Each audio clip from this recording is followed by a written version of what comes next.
a sheaf of unthreshed wheat and a single piece of raw bacon.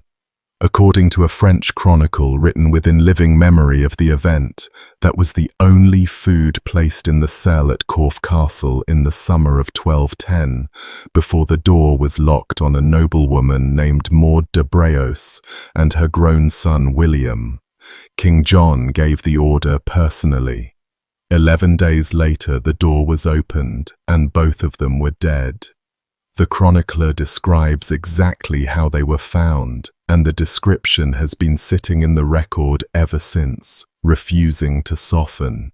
Maud was upright between her son's legs, her head fallen back against his chest.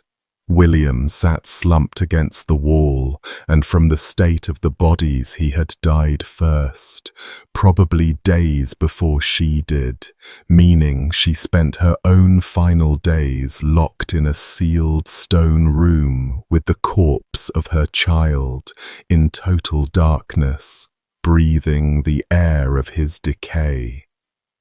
A body shut in an unventilated cell in an English summer does not wait politely.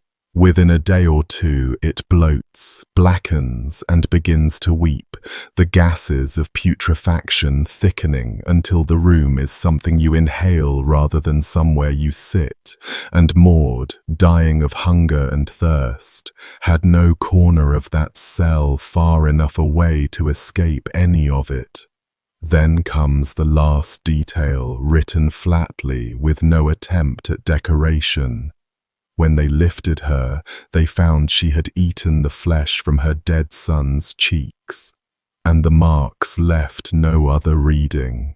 A starving body will override nearly everything a mind holds sacred before it consents to die. And hers had, there in the dark, working at the face she had once washed when he was a baby. She was somewhere around 70 years old. A grandmother, one of the most formidable women of the Anglo-Norman world, a woman who had once personally organized the defense of a castle under siege. And she starved to death in the dark next to her child. In a room with a locked door, on the orders of a king she had known socially for decades.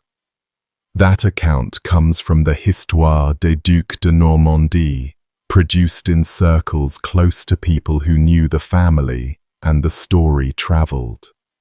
5 years on, when the barons of England cornered John and forced Magna Carta out of him, the clause about no free man being seized or imprisoned except by lawful judgment of his peers had actual corpses standing behind it.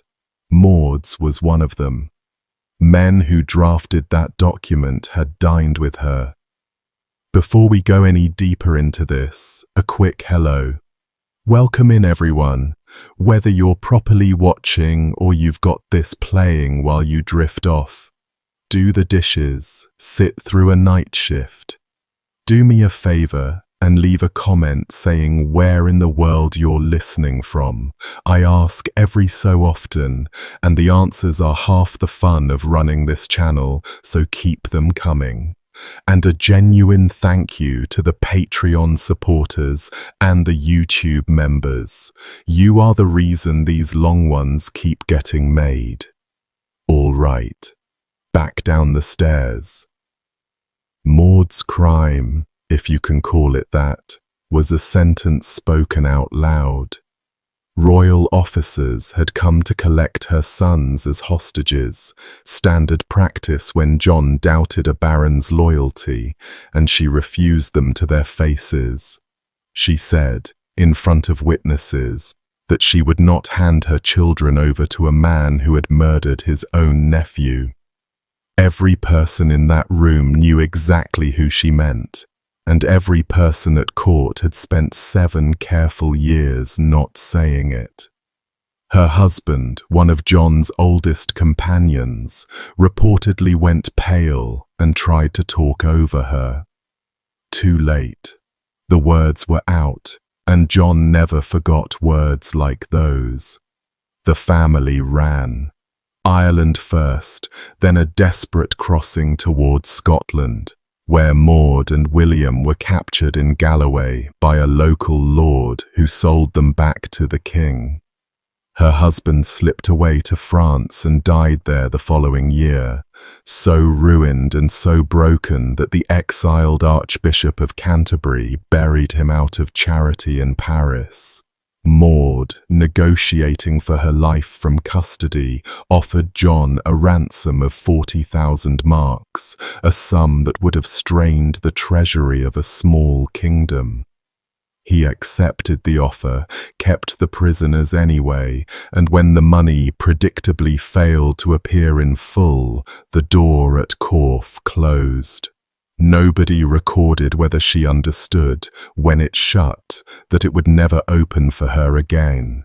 The wheat and the bacon suggest somebody wanted her to spend her last days understanding exactly that. Raw grain and raw pork are food you cannot really eat. Whoever put them in the cell was making a point, and the point took 11 days to finish. 11 days is long enough for every stage. Thirst does the early damage, the tongue swelling and cracking, the lips splitting open, the head pounding as the body wrings itself dry. Hunger works slower and crueler. The gut cramps around nothing for a while, and then the body turns on itself, burning through its own fat, then its own muscle, the heart included, since the heart is muscle like any other, and starvation eats it along with the rest. Vision dims. The dying grow calm and strange near the end, past hunger, past speech, a detail that turns up again and again in accounts of siege and famine from this period. Somewhere in the middle of all that, William stopped, and his mother did not, and she still had days remaining. Corfe had done this work for John before, back in 1202, at the Battle of Mirabeau in France. He had pulled off the one genuinely brilliant military stroke of his life and captured his 15-year-old nephew Arthur of Brittany, along with a couple of 100 knights who had sided with the boy against him. Arthur had a claim to the English throne at least as good as John's, arguably better, and half of France was fighting in his name. The prisoners were chained and carted off to castles in Normandy and England, and contemporaries noted with disgust that John displayed some of them shackled in ox carts like animals going to market.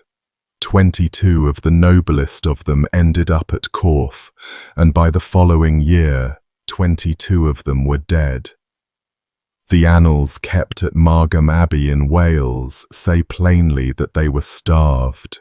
One version has them seizing the keep in a doomed escape attempt and being simply left there, sealed in by the garrison, until hunger did the garrison's work for it. 22 men starving in one space is its own particular hell, because they do not go together. The wounded and the slight fail first, and the strong get to watch, unable to bury anything, living on for days or weeks in a chamber filling steadily with their dead friends, reading the order of the queue in each other's collapsing faces. Whoever lasted longest ended among men he had feasted and fought beside, all of them now swelling in the heat, in air nobody outside the door could have stood to breathe. Knights of great houses, men whose families would have paid richly to ransom them, which was the entire economic logic of taking noble prisoners in this period. John let the money go so the men could die. People at the time found that genuinely shocking, and they were not easily shocked. Arthur himself was taken first to Falaise. Ralph of Coggeshall, an abbot writing within a few years of these events, records that John sent men there with orders to blind and castrate the boy, on the theory that a mutilated claimant could never wear a crown. The procedure those men carried in their heads was standard practice, and standard meant a heated iron pressed into the open eyes until they burst and cooked, and a knife for the rest, done fast, with the patient pinned down by as many hands as the thrashing required. Men and boys died of it routinely, from the shock, from blood loss, from the infections that rode a dirty blade into the body, and anyone giving such an order knew the odds and considered them part of the appeal. The Castellan, Hubert de Burgh, refused to let it happen, and Coggeshall describes Arthur weeping and struggling as he grasped what the visitors had come to do to him. That refusal probably bought the boy a few months. He was moved to the castle at Rouen, and at Easter 1203 he disappeared from the record entirely. 16 years old, a duke, a crowned claimant with armies in the field, and he simply stops existing in any document anywhere. The Margam Annals, again, are the source willing to say what happened, and their account has a horrible specificity to it.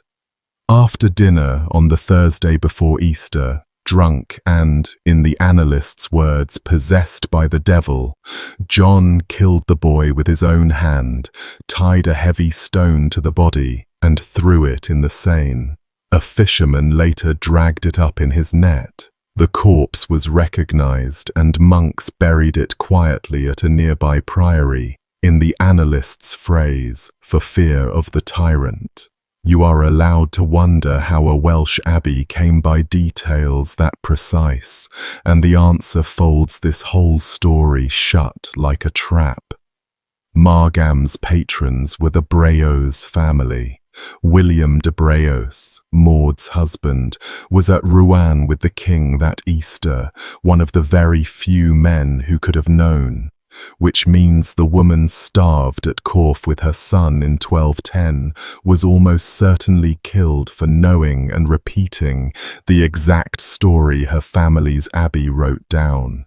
John destroyed her for the sentence, and the sentence survived him anyway. One more prisoner from Mirabeau deserves a moment here, because her fate is quieter than any of these and somehow worse to sit with. Arthur had an older sister, Eleanor of Brittany. She was taken in 1202 as well, in her late teens, beautiful by every report, with a claim to the throne that ran through the same blood as her brothers. No cell full of rotting food for her, no midnight murder. She was simply never let go. 39 years in English custody, moved between castles, Corfe among them, later Bristol, with robes and servants and wine and occasionally delicacies sent from the king's own table as a mark of favour. Also with a permanent guard, no husband ever permitted, no children ever possible, no charge ever laid, no trial ever held, and no release until her body left Bristol Castle in 1241. She outlived John by 1/4 century, and his son kept her locked up all the same, because her bloodline never stopped being dangerous no matter how grey she went. At Corfe she reportedly lived in comfortable apartments with her damsels while, somewhere below her, the knights who had fought for her brother starved. Whether she knew what was happening under her floor, no record says.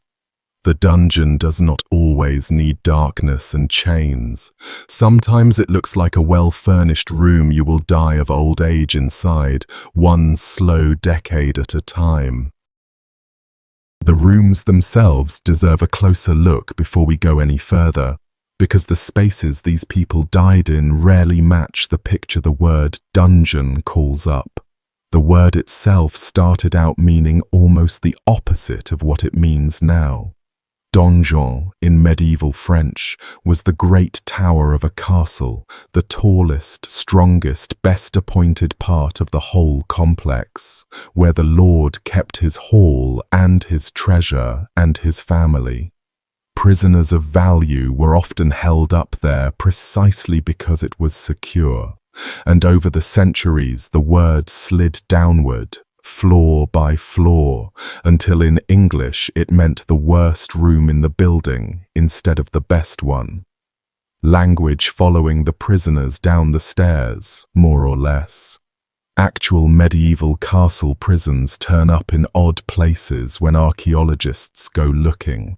Gatehouses were popular, since that was where the garrison lived and a captive could be watched around the clock. Tower basements, undercrofts, storage cellars pressed into service when a raid brought in more men than expected. And then, cut down into the rock beneath a number of castles, you find the pits. A round or bottle-shaped shaft entered through a hole in a floor above. No stairs, no door, no window, no latrine. A prisoner went in on a rope, and everything that came after depended entirely on whether anyone above remembered to lower food. The French gave those pits a name that has done a lot of heavy lifting since. Oubliette, from oublier, to forget. The little forgetting place. The word starts appearing in French sources in the late medieval period, and then had a spectacular second career in the 1800s, when novelists and castle tour guides fell in love with it, and every dark hole in every ruin in Europe got promoted to an oubliette with a dozen skeletons at the bottom. Some of those holes were almost certainly grain stores, ice pits, cesspits, wells. Cool, dry, secure chambers are useful for keeping things other than people. What complicates the tidy version is that some of them have iron staples and chain fittings set into the rock, and some of them produced human bones when they were cleared, and a hole works perfectly well for grain in one century and a man in the next. The honest answer is that a shaft with no door tells you very little about itself, and you are left staring into it, deciding what you think it was for. Warwick Castle has one of the famous English examples, a cramped chamber reached through a hatch off the corner of its main dungeon in Caesar's Tower, a space where a grown man could neither stand upright nor stretch out flat. The main dungeon around it leaves less to the imagination. Prisoners scratched writing into those walls that is still there, including work attributed to a captive royalist soldier held there centuries later, and the room itself is a stone box that daylight has never entered. Whatever the hatch chamber began as, men were unquestionably kept in the room beside it, and the graffiti is their handwriting. Ireland offers the version of this story people tend not to believe until they look it up. Leap Castle in County Offaly, seat of the O'Carroll clan, a family whose internal politics ran hot, even by Irish standards. In 1532, one O'Carroll brother, a priest, was saying mass for the family in the castle's upper chapel when another brother burst in and killed him with a sword in front of the altar, in front of their own relatives, mid-service. The room has been called the Bloody Chapel ever since.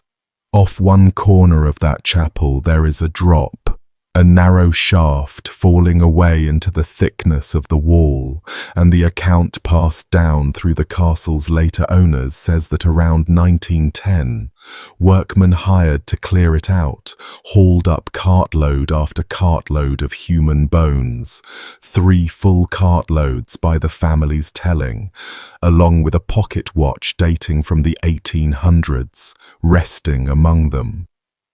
The same tradition holds that wooden spikes were set at the bottom of the shaft, so that a person shoved through the opening above had a decent chance of being impaled in the dark, the wood punching up through bowel or lung, and then left. A spike through the torso rarely kills quickly. It holds a person, pinned and leaking in the blackness, for however many hours or days the wound takes, on a floor made of everyone dropped in before, the rotted and the recent together, with the sounds of the chapel arriving faintly down the shaft, and the last people who would ever hear that voice standing in it, choosing not to answer. The bones themselves were carted away and dispersed, so nobody can count or date them now, and the story rests on the word of the people who owned the castle when the shaft was emptied. Even discounted heavily for a century of retelling, an opening in a chapel floor with human remains at the bottom of it is the sort of thing a family does not usually invent about its own house. Scotland built the type specimen, though. At St Andrew's Castle, on the cliff edge where the sea air comes straight off the North Sea, there is a pit hewn out of the living rock beneath the northwest tower, shaped exactly like a bottle.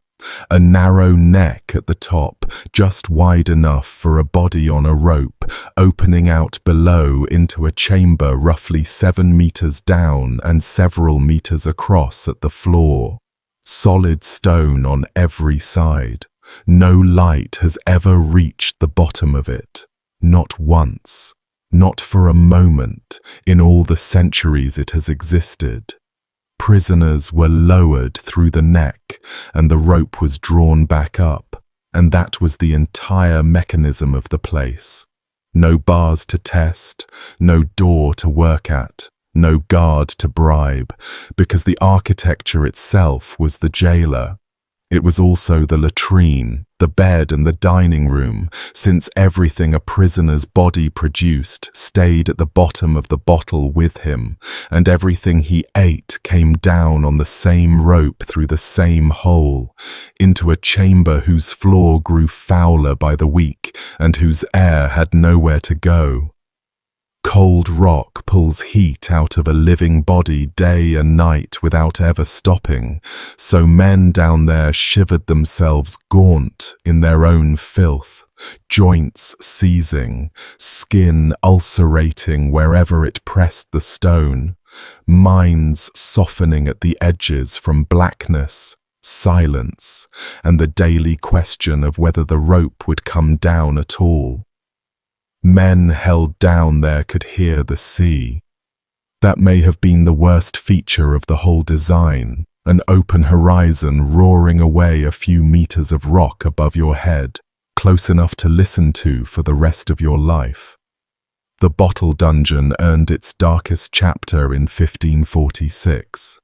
That March, the Protestant preacher George Wishart was held at the castle by Cardinal David Beaton, the most powerful churchman in Scotland, before being burned to death in front of the walls with bags of gunpowder tied to his body, powder meant to shorten the ordeal that instead flared and tore at him without granting the quick end, leaving the fire to work through him slowly, while the cardinal reportedly watched from cushions set up at a window in the ramparts.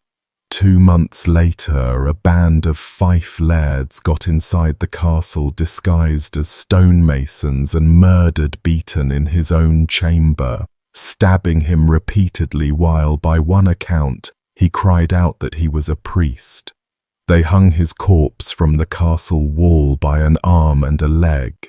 from the very window he was said to have watched the burning from, so the town below could get a long look at him. And then, since they intended to hold the castle and a rotting cardinal is inconvenient in a siege, they preserved the body in salt, packed it into a barrel, and dropped it into the bottle dungeon. The pit that had held his prisoners spent the better part of a year holding him, pickled in brine in the dark at the bottom of his own castle, while the men who killed him ate their meals over his head. John Knox, who joined the garrison during the siege and later wrote the whole episode up with obvious relish, remarked that the cardinal was kept there to await whatever funeral his brother bishops might eventually get around to preparing. Knox himself ended that siege as a French galley slave, chained to an oar for 19 months, so the castle handed out misery in every direction before it was through. Pits like the one at St. Andrews were scattered all over Europe, and the French crown put its own strongholds to uses every bit as grim, though with more paperwork attached. The most infamous French case begins, of all places, with 2 embroidered purses.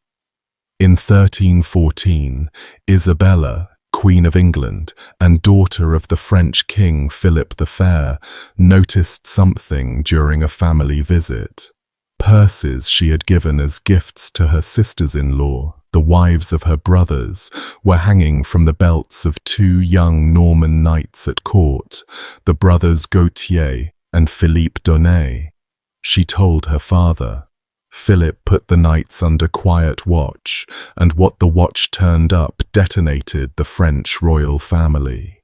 The knights had allegedly been carrying on affairs with 2 of the king's daughters-in-law, Marguerite of Burgundy, wife of the heir to the throne, and Blanche of Burgundy, wife of his youngest son, with the meetings said to have taken place at an old guard tower on the Seine in Paris called the Tour de Nesle. A third princess, Jeanne, was accused of knowing and keeping quiet. For the d'Aunay brothers, what followed under questioning barely needs describing, because medieval interrogators facing an accusation touching the royal bloodline held nothing back. Both men confessed. Then, in April 1314, they were executed in public at Pontoise in a manner the chronicles lay out step by step.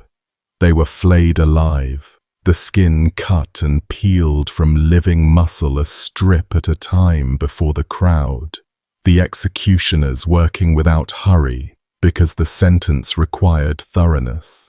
The 2 men remaining conscious inside bodies turning red and glistening as the covering came off them. Their genitals were cut away and, several accounts specify, thrown to the dogs, punishment aimed precisely at the offending flesh, as that legal culture liked to arrange things, and some retellings add molten lead and boiling sulphur poured over what the knives had laid bare. Their limbs were shattered across the scaffold with iron bars, the long bones snapping where they lay, and only after all of that came beheading, and what remained, dragged and broken, was hauled up on the gibbet by the armpits to hang for the crows. 2 young men from minor gentry families, destroyed by the most powerful monarch in Europe as slowly and instructively as his executioners could manage. The princesses could not be treated that way, royal blood being royal blood, so for them the crown reached instead for stone. Marguerite and Blanche had their heads shaved in public, were dressed in rough penitential clothing, and were carted north to Château Gaillard, the massive fortress Richard the Lionheart had built on the cliffs above the Seine a century earlier, and the conditions there were, by the accounts that survive, deliberately punitive. Cells in the keep exposed to the weather, cold that came off the river and through the stone all winter, the two of them held apart from any comfort or company their rank would normally command. Marguerite had been the future Queen of France. Within months, her husband was king, as Louis X, and she was technically Queen of France, shaven-headed in a freezing tower, an obstacle to her own husband's remarriage. She died at Gaillard in August 1315, not yet 25.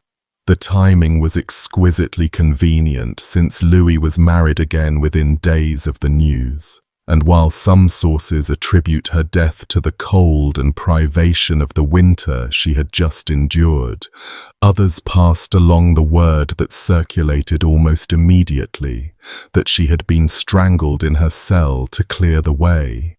Either version leaves her dead in that tower at her husband's pleasure, so the distinction mattered rather more to Louis than it ever could to her.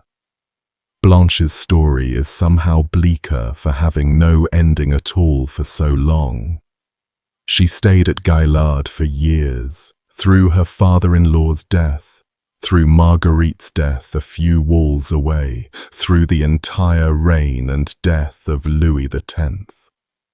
Word eventually reached the outside that her conditions had broken her down in every way a prison can. Her marriage was finally annulled in 1322, and she was allowed to exchange the fortress for a convent near Paris, where she died in 1326, still only in her early 30s, having spent essentially her entire adult life as a prisoner of one kind or another. Jeanne, the sister accused merely of silence, was held more gently at Dourdan, fought her case and got out. She ended up a countess in her own right and lived out a full life, the one member of that generation of Burgundian sisters the Tour de Nesle affair did not consume. A century and a half later, the French crown refined castle imprisonment into something almost boutique, and the man responsible was Louis XI, a king with a spider's patience and a collector's interest in confinement. His favorite instrument sat inside the great keep at Loches in the Loire Valley, a castle whose lower levels had already been swallowing prisoners for generations. Louis is remembered for the cages, iron and wood lattices, some reportedly around 8 feet square, in which a prisoner could be kept indefinitely, suspended or set in a cell, with movement reduced to almost nothing. Court wit gave them a nickname, the fillettes, the little girls, and the sheer breeziness of that name tells you plenty about the atmosphere around Louis. The memoirist Philippe de Comines, who served Louis closely, wrote about the cages with the specific discomfort of a man who had seen them and then experienced them, because after the king's death, Comines fell from favour and spent 8 months locked in one himself. He records a detail that has kept the story alive for 5 centuries. The man credited with helping devise the cages, or at least with improving them for the king, was Jean Balue, a cardinal of the church and one of Louis's chief ministers. And when Balue was caught in treasonable correspondence in 1469, Louis had him imprisoned for 11 years. By long and persistent tradition in the very style of cage he had helped perfect. 11 years for a cardinal in an iron box held by a king who reportedly liked to know his enemies were folded up somewhere specific while he worked. Balue was eventually released through papal pressure and, being the century's great survivor, died rich in Rome. The cages kept their reputation without him. Loches has one more prisoner worth sitting with, a man who had once been among the most glittering figures in Europe. Ludovico Sforza, called Il Moro, Duke of Milan, patron of Leonardo da Vinci, the man who commissioned The Last Supper. The French took him in 1500 when his Italian wars collapsed, and after earlier confinement elsewhere, he was moved to Loches around 1504, into a cell in the keep you can still walk into today. What he did with his time down there is the reason people still visit it. Ludovico painted his prison. Across the walls and the vaulted ceiling, he worked stars and bands of color and twisting mottos, fragments of which survive, including words to the effect that he arms himself with patience out of grief. A duke who had employed Leonardo, decorating his own cell by hand in the half-dark year after year. He died there in May 1508. A story attached to his death, repeated ever since, says that shortly before the end, he was finally granted a taste of liberty, and that the shock of open air and sunlight after years in the dim keep felled him on the spot, so that his first steps toward freedom killed him faster than the cell had managed in 4 years. Take that one as the tradition it is.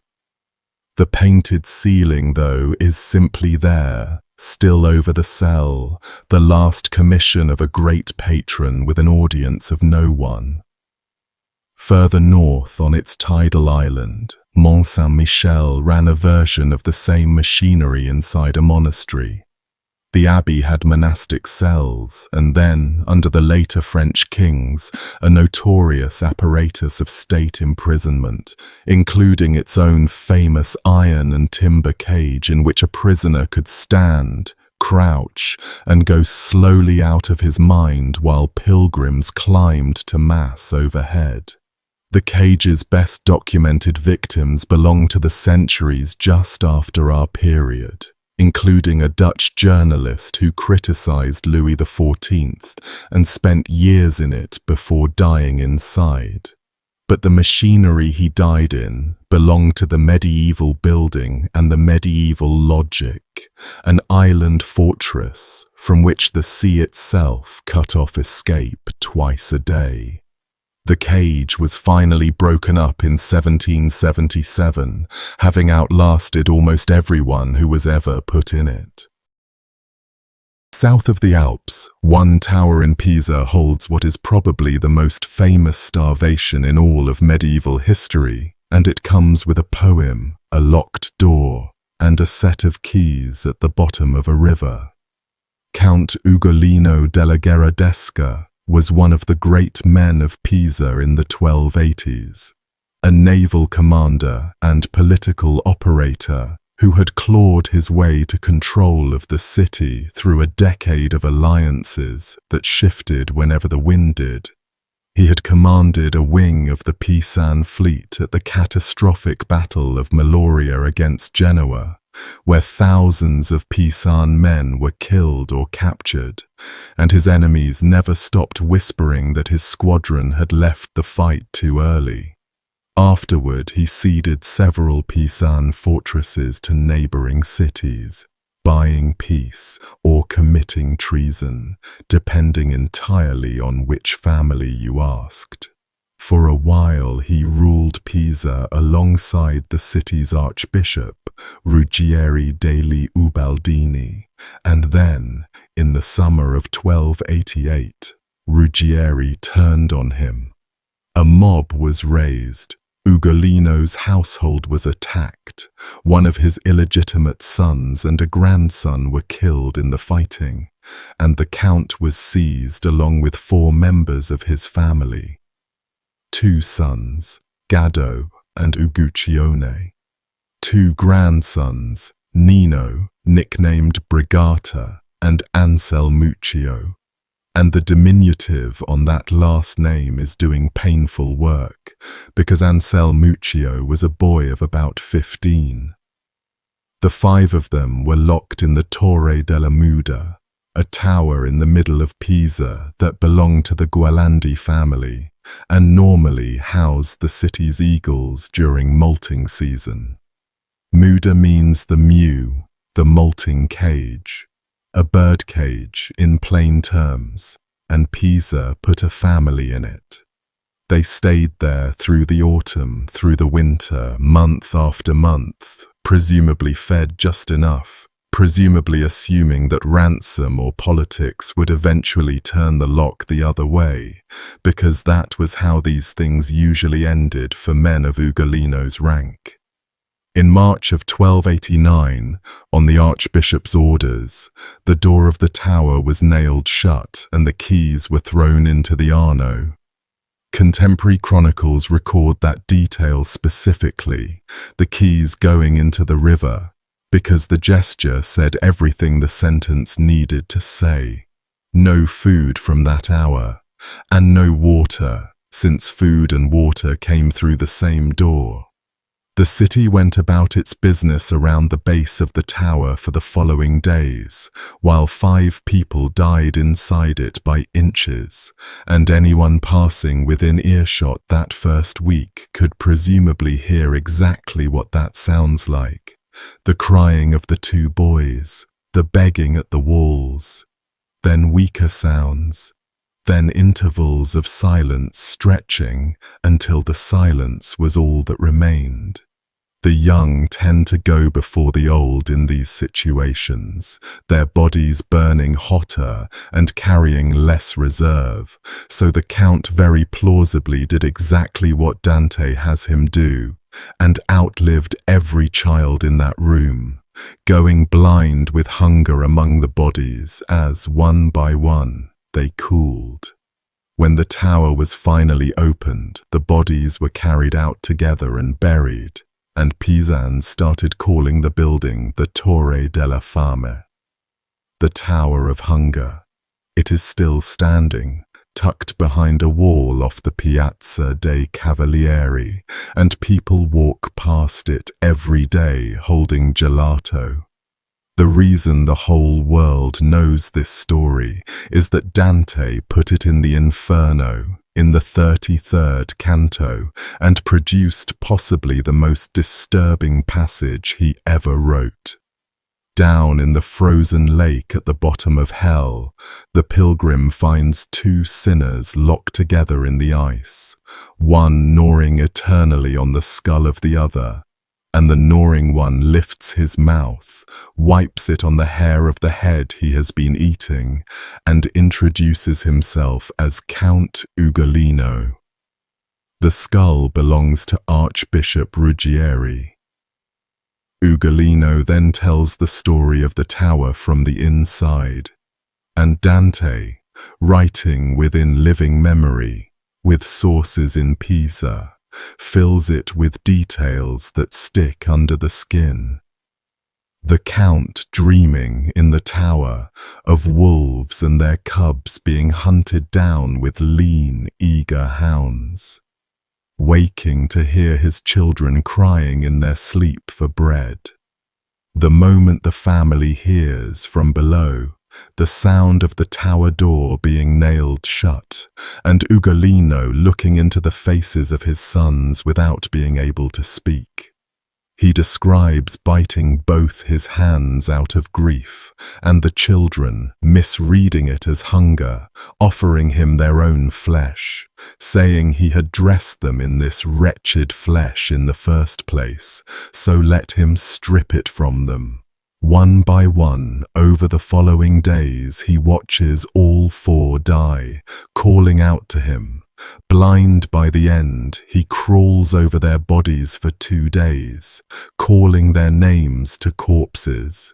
And then Dante gives him the line that scholars have been circling for 7 centuries, the Count saying that at last, fasting had more power than grief. Read one way, hunger finally killed him where sorrow could not. Read the other way, hunger finally made him do something grief had refused to let him do, there in the dark with the bodies of his children.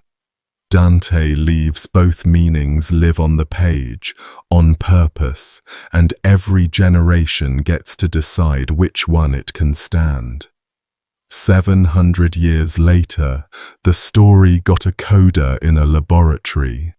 In the early 2000s, the paleoanthropologist Francesco Maleni was permitted to open the Gherardesca family chapel and examine the remains traditionally held to be Ugolino and the 4 young men, and the bones cooperated with the tradition to a remarkable degree.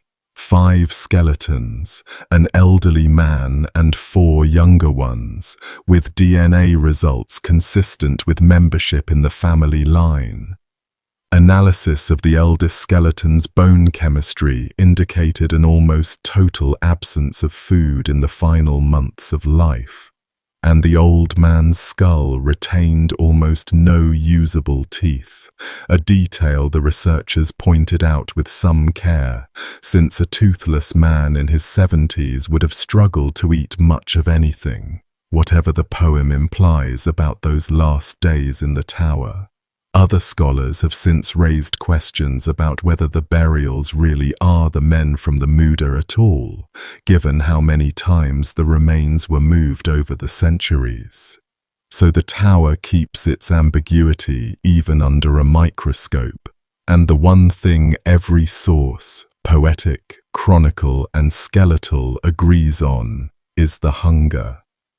Venice, meanwhile, engineered its prison misery with the same administrative precision it brought to everything else, and built 2 flavors of it into the Doge's palace itself, one at the top of the building and one at the bottom. The lower cells were the pozzi, the wells, a warren of small stone chambers at and below the level of the lagoon. The name was earned. Water seeped through perpetually, the air was saturated and rank, and the cells were lined with planking because bare stone at that depth stayed slick year-round.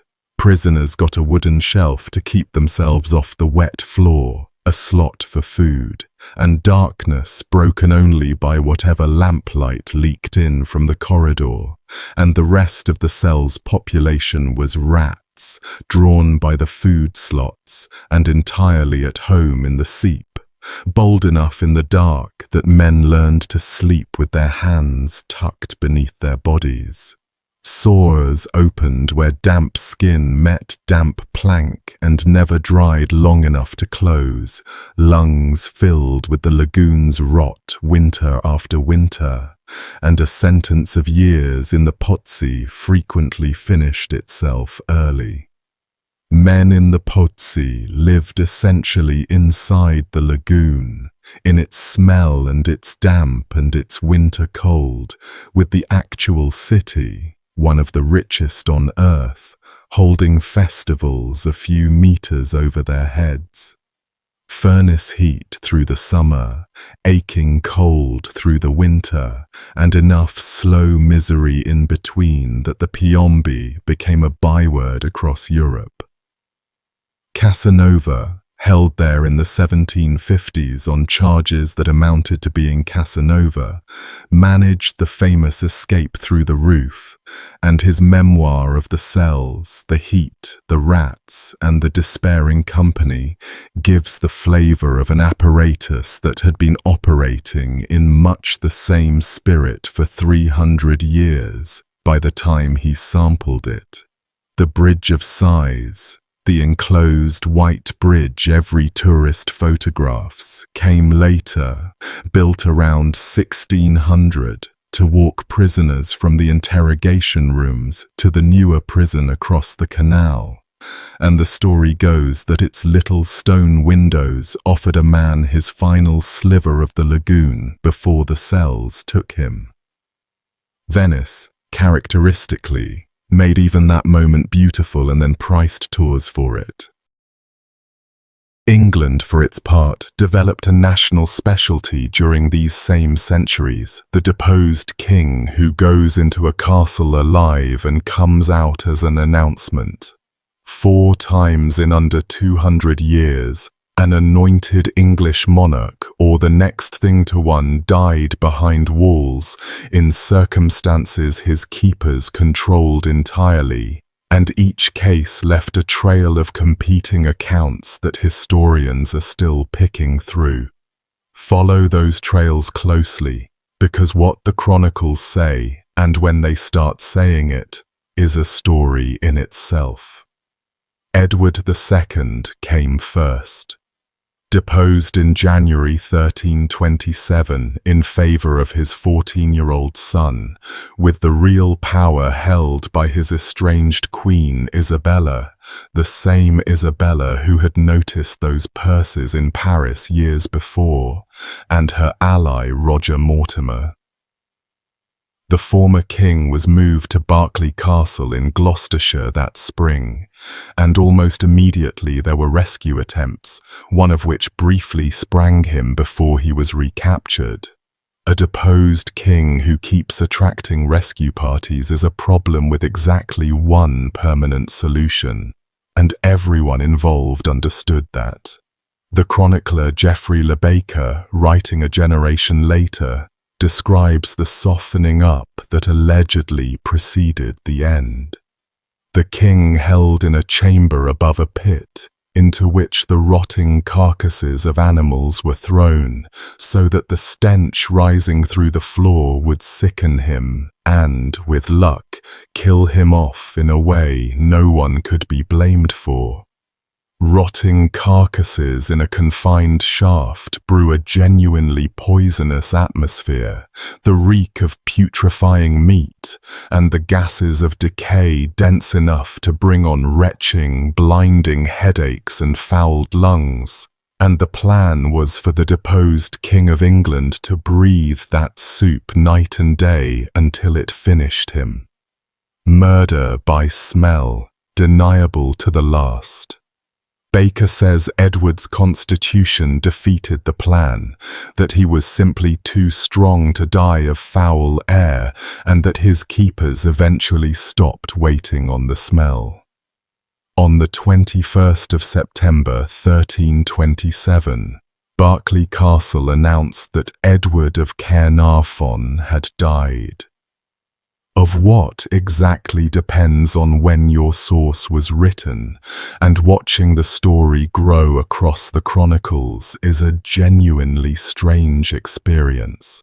The earliest notices say only that he died, some adding an illness or, in one early account, grief.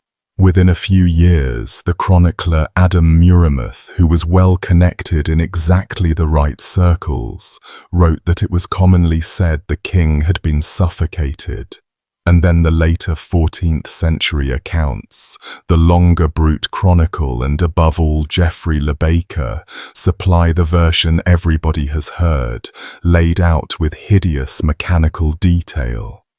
The king pinned under a table or heavy bedding so no bruise would show, and a horn or metal tube inserted into his body so that a red-hot spit could be run up through it, the iron burning and boring into the bowels, cooking a man to death from the inside through his own entrails while leaving the skin unmarked for the people who would view the corpse.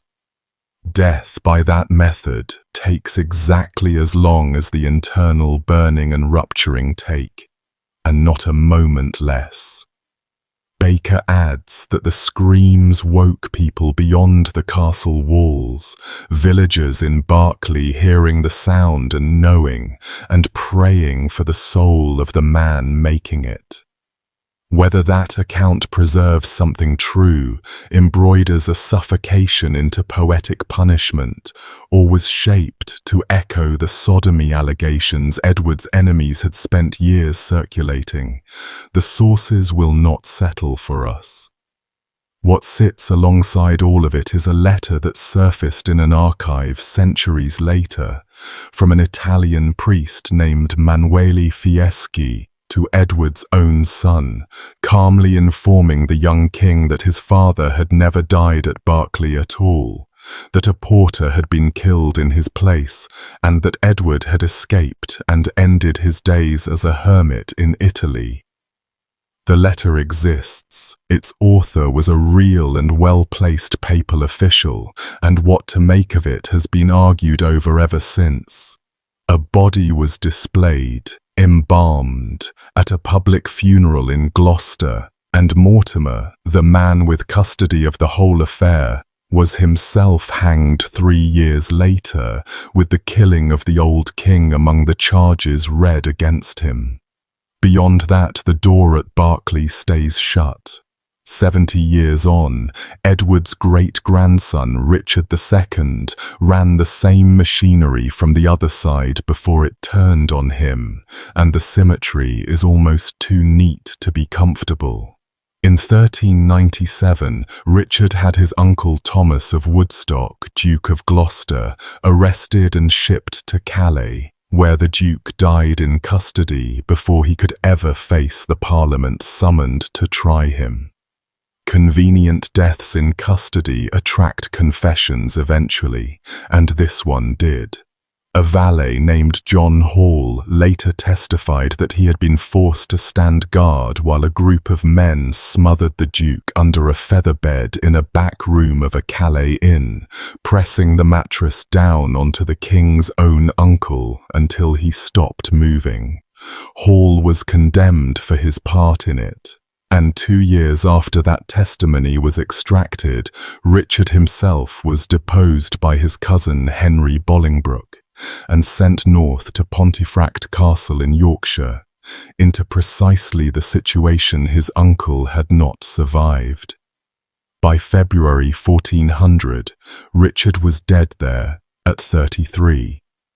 The official line suited the new regime nicely, that the former king, despairing after a failed rising by his supporters, had refused all food and starved himself. The chronicler Adam of Usk, who had actually visited Richard in captivity early on, and recorded the fallen king lamenting at dinner about the fickleness of the land that had exiled and destroyed so many of its rulers, wrote of him mourning to the point of death. Other accounts flip the agency, saying plainly that his keepers starved him on orders from above, food withheld or, in one version, shown to him and withdrawn. A French tradition preferred something faster, a story of knights bursting in and Richard swinging an axe, cut down fighting, and that version had enough life in it that when Richard's remains were examined in the 1800s, people specifically checked the skull for wounds and found none.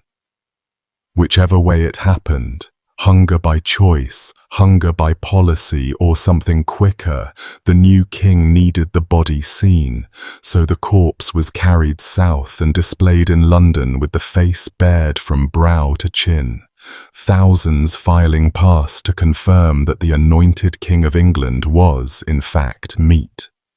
His remains went into an obscure friary grave, and it took a later king with a guilty streak to move him to Westminster Abbey, where he lies now beside the Queen he had genuinely loved.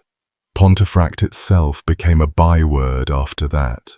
Within a few years, an archbishop's rebellion, more executions, more heads on the gatehouse, and by Tudor times the castle's reputation was black enough that Shakespeare could have a character address the building itself. Bloody Pomfret, fatal and ominous to noble peers, and every listener knew the register of dead men behind the line. The Tower of London's turn came in the next dynasty's bloodletting, and its two most famous 15th century deaths could not be more different in texture. George, Duke of Clarence, brother of King Edward IV, spent years lurching between the Yorkist and Lancastrian causes, and finally exhausted the family patience, accusing the court of poisoning, defying the king openly, and dabbling in exactly the sort of prophecy talk that got men attainted.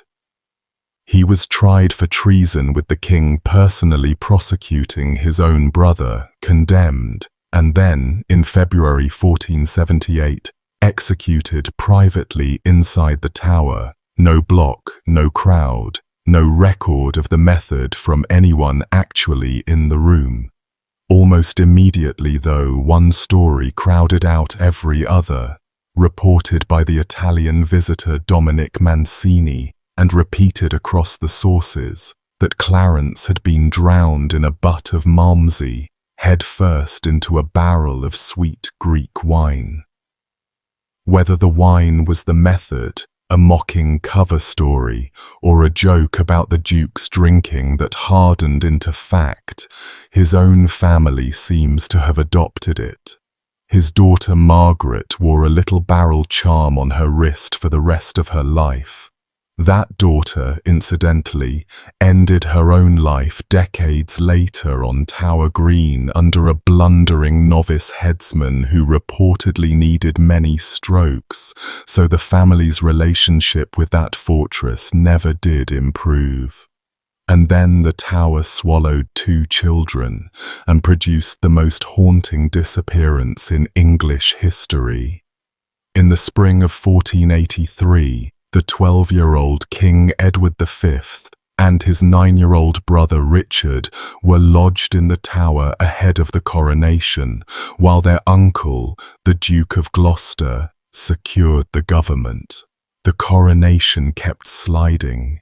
The uncle became King Richard III, and the boys, in the words of Mancini, who was in London that summer and wrote his account within months, were withdrawn into the inner apartments of the tower, seen more and more rarely behind the bars and windows, until at length they ceased to appear altogether.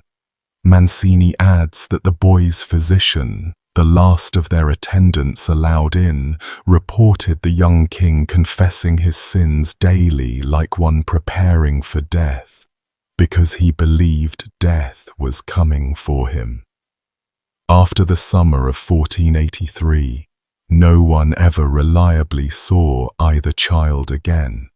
Thomas More, writing a generation later with sources inside the old regime, supplied the fullest account of what he said had happened, naming names. 2 men, Miles Forrest and John Dighton, entering the boys' chamber at midnight, wrapping them in their own bedclothes, and pressing the featherbed and pillows down hard unto their mouths in Moore's phrasing, holding them there while the children smothered underneath, then laying the small bodies out on the bed for their employer's man to inspect, before burying them at the foot of a staircase, meatly deep, under a heap of stones. More himself notes the burial detail was disputed even in his day. Then, in 1674, workmen demolishing a staircase attached to the White Tower dug down about 10 feet and struck a wooden chest containing the skeletons of 2 children. At the foot of a staircase, meatly deep, Charles II had the bones placed in a marble urn in Westminster Abbey, where they still are.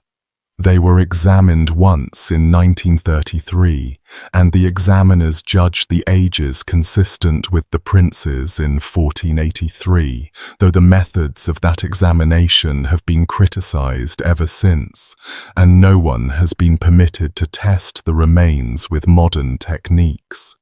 So the urn sits in the abbey, holding either the answer or somebody else's children, and the tower keeps the only complete account of that summer to itself. 2 years after Pontefract, Scotland staged a death so similar to Richard's that the 2 stories practically rhyme, and the Scottish version comes with details that are harder to sit through than anything in the English chronicles. David Stewart, Duke of Rothesay, was the heir to the Scottish throne, the eldest son of the ailing Robert III, and by all accounts a young man with charm to burn and judgment that had not caught up to it. Real power in the kingdom sat with his uncle, the Duke of Albany, a man of enormous patience and no visible scruples, and by 1401 the nephew's independent streak had become an obstruction to the uncle's control of everything. Early in 1402, David was arrested on the road near St. Andrews, reportedly with his own father's reluctant consent to a temporary restraint for the young man's own good, and Albany had him conveyed to Falkland Palace in Fife, one of the Duke's own strongholds. He went into a cell there in February. By late March he was dead, at 23, and Albany, whose problem had just solved itself, stood next in practical line to run Scotland for the rest of his long life, and did. A general council was convened to look into the death of the heir to the throne while in his uncle's keeping, and it produced one of the great sentences of medieval whitewashing, concluding that the Duke had departed this life by divine providence and not otherwise, and formally forbidding anyone to murmur against Albany about it. The murmuring naturally began at once and never stopped. Andrew of Windtown, writing within a couple of decades, records the rumour already in circulation that the young Duke had died of dysentery or of hunger. And Walter Bower, compiling his great Chronicle of Scotland a generation later, wrote down what people in Fife said had actually gone on in that cell. And it is the reason Rothesay's name still comes up 600 years on. The heir to Scotland was starved deliberately over roughly a month, a duration that means his keepers walked past that door every single day of it, hearing whatever a young man dying by inches sounds like through oak, and kept walking. A month of total hunger strips a strong body down to its frame, the face collapsing onto the skull, the belly swelling even as the limbs waste to sticks, the gums bleeding, the skin scaling, the mind circling food and only food until even that burns out into stupor. The local stories Bower preserved cluster around the people who tried to stop it. A woman of Falkland who slipped thin oat cakes to the prisoner through a grating, and who was discovered and put to death for it. A wet nurse who fed the starving Duke her own breast milk through a long reed passed into the cell, and who was likewise discovered and likewise killed. 2 women executed for feeding a dying man, in the tradition as Bower recorded it, and the final detail, the one the chronicle tradition would not let go of, that when the cell at Falkland was finally opened, the state of the body showed the Duke had gnawed his own hands before the end, the flesh of the fingers chewed away by their owner, a starving man eating the only meat left in the cell. His father, the broken old king, packed his one remaining son off to France for safety within a few years. That boy's ship was captured by pirates. He grew up a prisoner of the English for 18 years. And Albany, who might have ransomed his nephew home, somehow never found the funds. The uncle died in his bed at over 80, ruler of Scotland in all but name to the last. Falkland was no aberration in that landscape either. Scottish lordship came with judicial powers baked into the land itself. The old baronial right known as pit and gallows, furca et fossa in the charters, and both halves of the phrase meant exactly what they said. The gallows on the hill for hanging men, the pit for holding prisoners, and, in the grimmer half of the tradition, for drowning condemned women, since hanging a woman was long considered indecent, her skirts and her dignity being the stated concern, so she was bound and put under the water of a pond or pit instead, decency thereby preserved. Records of drownings under these local jurisdictions run through Scottish court material for centuries. A laird with a charter could hold your life in a wet hole at the bottom of his garden, entirely legally, and many did.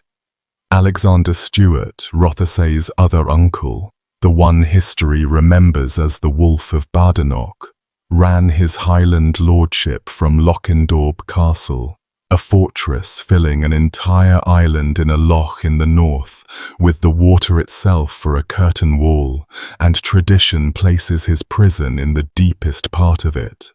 This was a king's son who burned the town of Forres and Elgin Cathedral itself when a bishop crossed him, so his island's guests can be left to the imagination. The record only partly fills. Back south, the Tower of London deserves its own visit, because alongside the vanished princes and the drowned duke, it housed the most systematically documented cruelty in the English record, and some of it has dimensions you can measure. Among the tower's cells was one whose name did all its own advertising, Little Ease. A chamber built too small for its function on purpose, around 4 feet in every direction by the descriptions that survive, so that a grown man inside could neither stand upright nor sit with his legs out nor lie down, could do nothing at all. In fact, except fold himself into a crouch and stay that way. Hours in that position become painful. Days in it become something else entirely, the body's own weight and joints converted into the instrument, no jailer required. The Jesuit Edmund Campion was put into Little Ease in 1581 when the Elizabethan state took him, days folded into that box between sessions of worse, and men held their rote of the cell afterward the way others wrote of the rack. The rack itself was the tower's signature piece, and it carried a strange, courtly nickname, the Duke of Exeter's daughter, after John Holland, Duke of Exeter, the 15th century constable of the Tower credited with introducing the device to England. A frame with rollers at either end, the prisoner's wrists and ankles roped to them, and levers that turned until the body between was stretched taut, and then passed taut, the shoulders and hips hauled from their sockets one after another, with wet, popping reports that witnesses in the room made a point of recording, ligaments and cartilage tearing under the skin, the whole frame of a man lengthening in ways a frame does not recover from. Men lifted off the rack often could never again raise their arms, or grip a pen, or walk without help. And the clerks kept notes on which questions had been asked at which turn of the levers, torment and stationery working side by side. English common law, and this genuinely surprises people, had no place for torture at all. Confessions were supposed to be free, juries decided facts, and the whole continental machinery of judicial torment was formally alien here.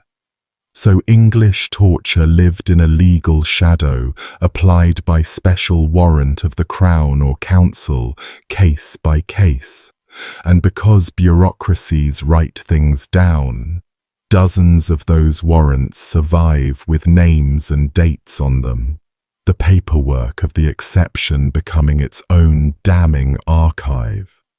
The other devices named in that paperwork include an invention attributed to a lieutenant of the Tower named Skevington, a hinged iron hoop that worked opposite to the rack, compressing a kneeling prisoner tighter and tighter into a ball, the spine bowed, the ribs folded down toward the thighs.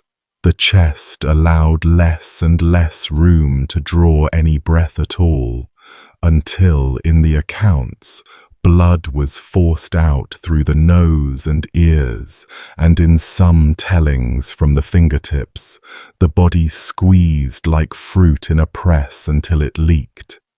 The gallows humor of the place named that one the scavenger's daughter, so the tower kept a matched set, one daughter to pull a man apart, and one to crush him into himself. Simpler than either were the manacles, iron gauntlets from which a prisoner was hung by the wrists against a wall, with his feet off the ground or barely touching, the hands above the iron swelling and blackening as the hours passed, all feeling in them dying. The chest dragged so tight that every breath had to be fought for, his whole weight tearing at his shoulders for hours at a stretch, a method the warrants authorize again and again because it required no machinery at all, only a wall, iron, and time. Most of the famous rackings belong to the Tudor decades just past the medieval line, and one of them should be heard about from the victim herself, because she managed to smuggle her own account out. Anne Askew, a gentlewoman of 25, was racked in the Tower in 1546 over her religious beliefs and her connections at court, and when the lieutenant of the Tower refused to keep turning the levers on a woman, two of the highest officers of the realm, the Lord Chancellor Wriothesley among them, reportedly threw off their gowns and worked the rack with their own hands. Her joints were pulled from their sockets. She wrote afterward, in the account that reached a printer abroad, that she lay still and did not cry, and that the Lord Chancellor and his companion took pains upon her until she was nigh dead. She never walked again. Weeks later, she was carried to Smithfield in a chair, unable to stand, and burned, seated, with the crowd watching a woman who could no longer hold her own body up. And if you want the manacles summed up in a single image from just past our window, the gunpowder plot files hold two signatures from Guy Fawkes, one before the Tower worked on him and one after, the first a firm, practiced hand, the second a faint, disintegrating scrawl, the name trailing off unfinished. A man's ruin recorded in his own handwriting on the confession the state required him to sign. Torture on the truly industrial scale, though, happened across the Channel, and the largest single demonstration of it opened on a Friday morning in October 1307, when royal officers all over France unsealed identical secret orders and arrested virtually every Knight Templar in the kingdom simultaneously. Hundreds of men, the most prestigious military order in Christendom, bankers to kings, taken in a single coordinated dawn sweep. The order came from King Philip IV, the same Philip whose daughters-in-law would be dragged to Chateau Gaillard 7 years later, a king drowning in debt to the very order he was arresting, and the charges his ministers had prepared were designed to be unforgivable. Denying Christ at initiation, spitting on the cross, obscene kisses, idol worship, the whole catalogue of things no defense could dignify with argument. What happened next in the prisons of Paris and across France is unusually well documented, because both the royal inquest and the later papal commissions kept records, and the prisoners eventually got to speak into those records themselves. The interrogations used the standard tools of continental procedure, and the standard tools were these: the strappado, arms bound behind the back, the body hoisted off the floor by the wrists so that the shoulders take everything, sometimes with weights hung from the feet, sometimes with the rope let go and snapped short, so the drop tore both shoulders from their sockets at once. the arms left wrenched up behind the back like broken wings, and fire, the prisoner strapped down with his bare feet greased in fat and held to a brazier, the fat there specifically to make the flesh fry and cook rather than char, the skin crackling and splitting as the heat worked down through muscle toward bone, while a clerk sat close enough to feel the warmth, taking down whatever the screaming produced. The method's results were described to the papal commissioners by one Templar priest in a way nobody who reads it forgets. Bernard de Vado told them his feet had been burned until the bones fell out of them, and he had kept those bones, and he showed them to the commissioners, produced the charred pieces of his own feet in the hearing room as evidence of how his confession had been obtained. Another told the commission he would have confessed to killing God himself to make it stop. And that sentence, sitting in a Latin preceding record, tells you all you need to know about the evidentiary value of everything the torturers collected. In Paris alone, dozens of Templars died under interrogation or from its aftermath, 36 by the figure given in the proceedings, men who never even made it to a confession the crown could use. Confessions, of course, were harvested by the hundred anyway, including from the Grand Master, Jacques de Molay, an old crusader in his 60s who admitted the charges early, under conditions we can guess at, and then spent the rest of the affair trying to claw the admission back. When the papacy set up its own commission and gave the brothers a forum, Templars came forward by the hundreds to retract, insisting the order was innocent and their confessions had been burned and hung out of them.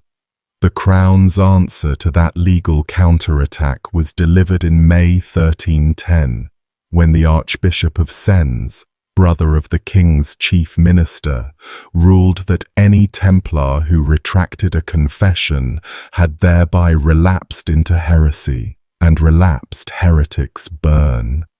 54 of the brothers who had dared to defend the order were taken out to fields near the convent of Saint-Antoine outside Paris and burned alive in a single day, and witnesses recorded that they died refusing to the last to repeat the confessions, calling out their innocence through the fire. That mass burning did what it was designed to do.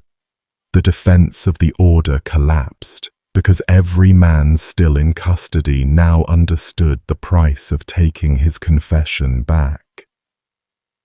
The end came on the 18th of March, 1314. Molay and 3 other senior officers were brought out onto a platform before Notre Dame to hear their sentence: perpetual imprisonment, the harsh wall for the rest of their lives. And at the moment of sentencing, the old Grand Master did the one thing left to him.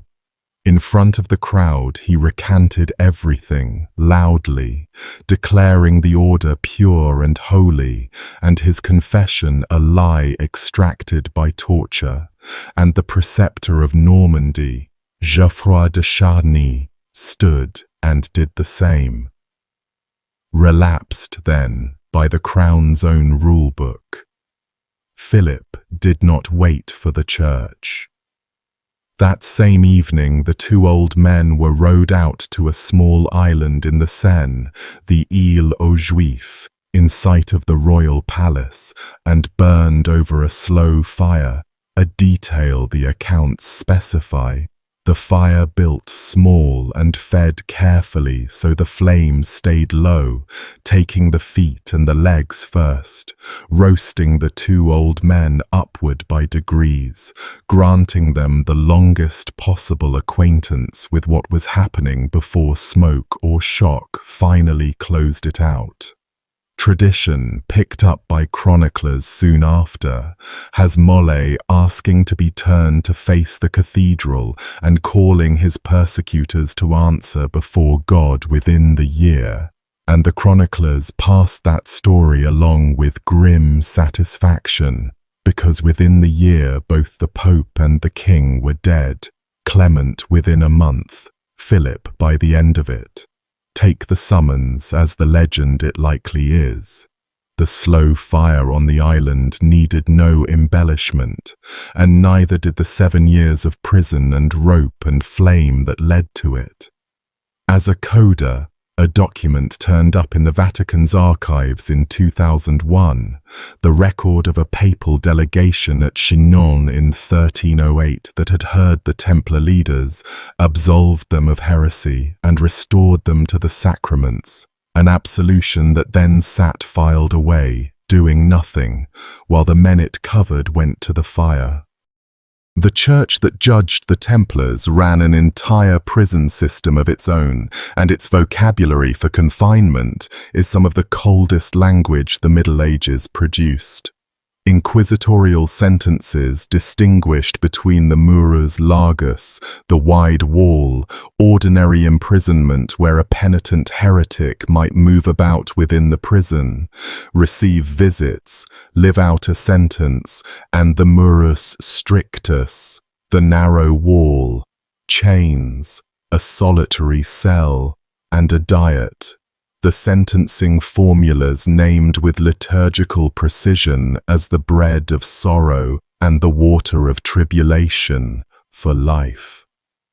The register of Bernard Gouy, the Inquisitor of Toulouse whose sentencing book survives, hands down that narrow wall again and again, perpetuo, in perpetuity, and the men and women receiving it were often being punished for heresies committed decades earlier, elderly people walled up on the testimony of neighbors about conversations from their youth. The southern French Inquisition's great prison at Carcassonne was known simply as the Wall, le Mur, and it became notorious enough that the Crown itself had to intervene. Complaints out of Carcassonne and Albi around 1306 described prisoners held for years in cramped, lightless cells, loaded with irons, some tortured to the edge of death, some blind or broken by their conditions before ever being sentenced, and the scandal ran high enough that royal officers were sent to inspect the wall and reform it, which tells you what the uninspected version must have been. The Bishop of Albi in those years had filled his own prison cells beneath his palace with citizens whose confessions were widely believed in the town to have been manufactured, and those men rotted through years of appeals while popes and kings traded letters about them. Monasteries kept their own version of the narrow wall for their own people, and the phrase attached to the worst of it has an irony that still lands after 7 centuries. Vade in pace, go in peace, the words of dismissal at the end of Mass became the name for perpetual monastic imprisonment, the cell an offending monk or nun was put into and never came out of. In pace for short. In the darkest tellings, the doorway itself was bricked shut. Food passed through a slot if it was passed at all, and the phrase acquires the tone of a sentence pronounced over someone already considered dead. Church councils and even kings pushed back against the practice. A French royal intervention in the 1350s, citing the horror of monks perishing in these cells, ordering that such prisoners at least be allowed a visit twice a month, and a reform demanding a monthly visit, is its own quiet testimony about what had been normal before. 19th century writers claimed that renovations of old convents occasionally opened forgotten in pace cells with remains still inside, and those reports come to us through an era that loved a Gothic story, so weigh them as you like. The sentencing formula, the cells, and the reforming decrees are all solidly in the record. Set against all of that, one medieval practice looks superficially identical and was, in intent, its complete inversion, and it belongs in this story precisely because of that closeness.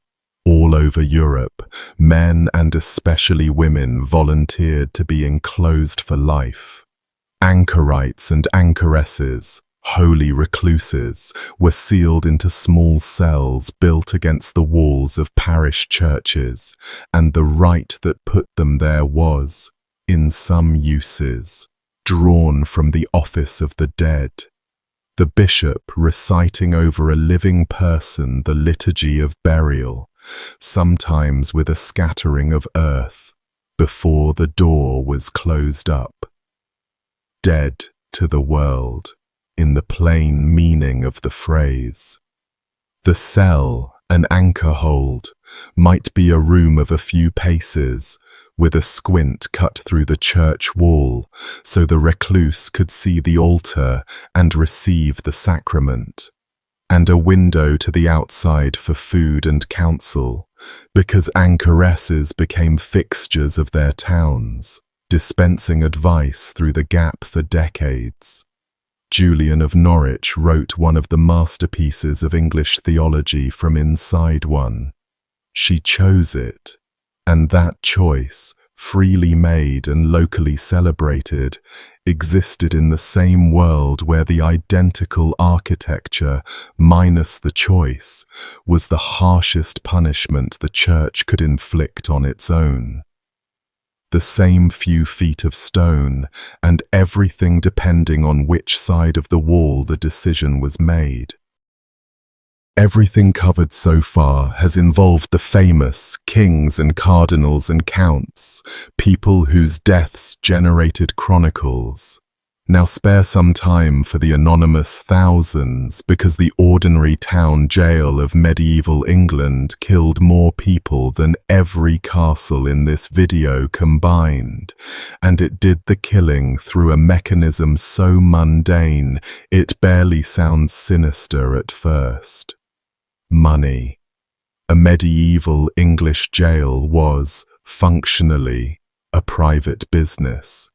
The office of jailer was bought or granted as a favour, and the man who held it recouped his investment from the only revenue stream available, the prisoners themselves. Everything inside had a price, a fee on arrival, cheerfully known as garnish, before you were even shown to your ward.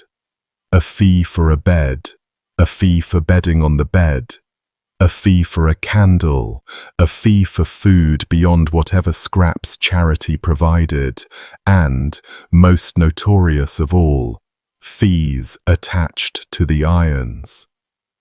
A jailer could load a new prisoner with the heaviest fetters in the building, and many did precisely that as an opening move, because the fee schedule included a payment called easement of irons, cash to have the weight reduced or struck off, iron as a negotiating position, pay, and you sat unchained in an upper room with a fire and sent out for your dinner. Fail to pay, and you went down into the common ward, or lower still into whatever hole the building kept for the destitute, wearing metal you could not afford to remove. And the records show men lying in fetters for years over debts of a few shillings. And here is the detail that reframes the entire institution. For most of the medieval period, no one was obligated to feed a prisoner at all. No royal allowance, no ration, nothing. Food came from your own purse, your family, or charity, and if you had none of the three, you starved, lawfully, in the middle of a town, while the town went about its business a few feet away on the other side of the wall. This is why medieval prisons kept begging grates, barred openings onto the street where prisoners took shifts crying out to passers-by for bread and farthings, and why prisoners at some jails were let out chained in pairs to beg along the roads for the whole ward. The begging at the grate was a fixture of city life for centuries, a permanent soundtrack of the condemned and the merely accused, because most of these people had not been convicted of anything. English justice ran on travelling judges, and a prisoner waited in jail until the next jail delivery came through, months away, sometimes years. And plenty of the innocent starved before anyone got around to acquitting them. We know how this ended for the poorest, because coroners had to hold inquests on prison deaths, and the rolls survive. Entry after entry, in the dry Latin of the 14th century, recording that a named prisoner died in Newgate, or in the county jail of hunger, or of hunger, thirst and want, or of cold and hunger and lying on the bare ground. Individual human beings, names attached, whose cause of death was officially recorded as poverty while awaiting trial.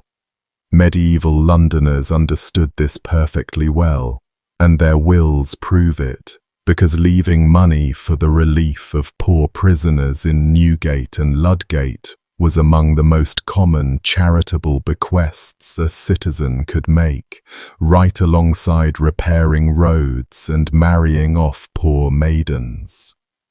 Feeding prisoners was one of the 7 works of mercy painted on church walls. Society at large ran a permanent charity to patch the hole its own justice system was built on.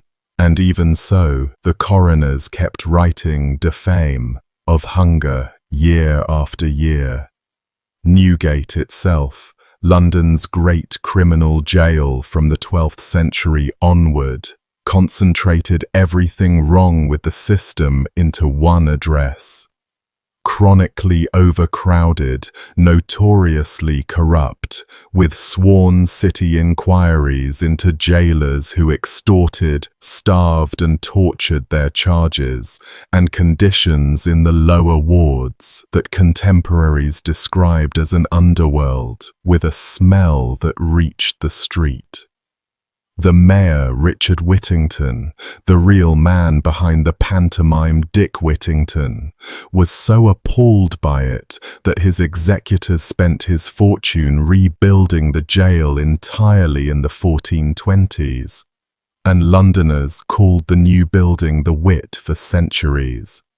The rebuilt version filled up and rotted into the same horror within a couple of generations, because the fee system came through the renovation untouched, and the fee system was the disease. Then, periodically, the disease got ambitious. Crowded, filthy, half-starved bodies packed into unventilated stone are a laboratory, and the pestilence they brewed was typhus, carried by the lice that every prisoner shared, and known across England by the plainer name jail fever. The disease announced itself with raging fever and a spreading rash, then crushing headache, then delirium, prisoners raving and thrashing in the common wards among the still healthy, and in the worst cases the flesh of fingers, toes and noses blackening and dying on bodies that were still breathing. It killed steadily inside the walls at all times, the dead sometimes lying among the living for days until somebody was paid to drag them out, and every so often it surged out of them, most spectacularly at the assizes, the court sessions where prisoners were finally brought up from the holds and stood, lousy and reeking, in a packed room with the entire legal establishment of a county. The catastrophes that followed were called the Black Assizes. At Cambridge in 1522, the The justices and a crowd of local gentlemen sickened after the sessions and died. At Oxford in 1577, the most infamous of them all, a bookseller named Rowland Jenks was tried for seditious talk, and within days of the hearing the men of the courtroom began to drop. The Lord Chief Baron of the Exchequer died. The High Sheriff died.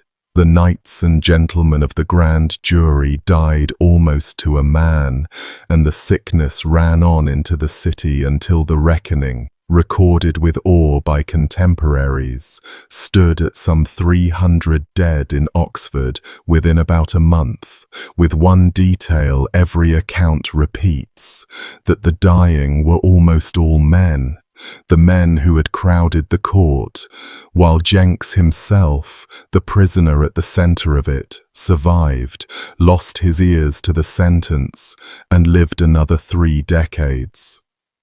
Exeter got its own Black Assize in 1586, prisoners from the jail infecting the bench, the jury and the county worthies, with the judge among the dead. English courts developed folk armour against their own prisoners that outlived any memory of the reason, judges carrying posies of flowers and strewing the bench with rue and sweet herbs against the jail smell.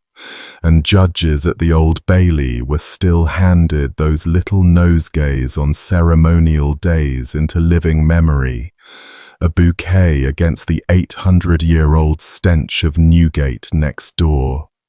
Sitting in that world of fees and fever were the debtors, and their situation held a special circular cruelty that even contemporaries remarked on. A man imprisoned for debt was locked up until he paid. Locked up, he could not work. Unable to work, he could never pay. And meanwhile the jailer's fees ran on daily, so the debt that put him inside actually grew because he was inside. Prisons like the Fleet in London held debtors for years and decades, whole families sometimes moving in with the imprisoned father because they had no other roof, children raised inside the walls, and the state of the system centuries later, when reformers finally audited it, suggests the medieval version enjoyed all the same features with less oversight. A man could rot from his 30s to his grave over a sum a lord spent on one dinner, and the law was content, because every day of the rotting turned a small profit for somebody.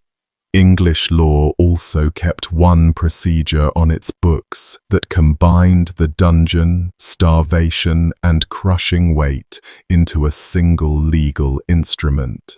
And it existed to solve a problem so peculiar to English justice that the whole thing needs a moment of setup. Trial by jury required the defendant's consent.